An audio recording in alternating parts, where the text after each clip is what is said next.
folder F, it's hair, and we are going to use that selection in the directions that they call refine edge.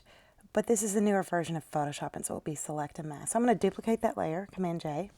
I'm going to create a new fill layer, solid color right here. And I'm just going to make it almost like the direction, sort of a beigeish color, tan. I'm going to pull that layer in between the top layer, which I'm going to name hair. And now I'm going to select loosely with my quick selection tool on the right layer. You have to have it selected. I'm going to select that hair, and then this particular select and mask is going to help us grab some of those strands that are loose. Okay, so I'm going to, now that I have that selected, I'm going to go to select and mask, and that does exactly what it says. It selects and masks. So you can click on, so I definitely want to show the edge. You can have show original, and I can pick the transparency that I can see through. It doesn't really matter for this one that much. I'm going to use radius to see how much I'm selecting here, and you can see how it starts to select different edges. You can pick smart radius, play around with those different ones and see what they do. I can do global refinement, that'll smoothen it out a little bit. Woo! There we go. The feather, try what that does.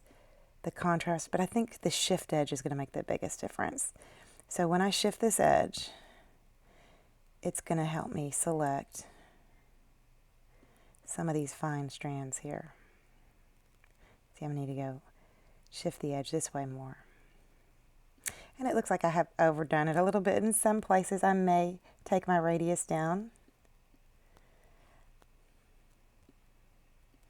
I'm going to click off that smart radius just for a moment.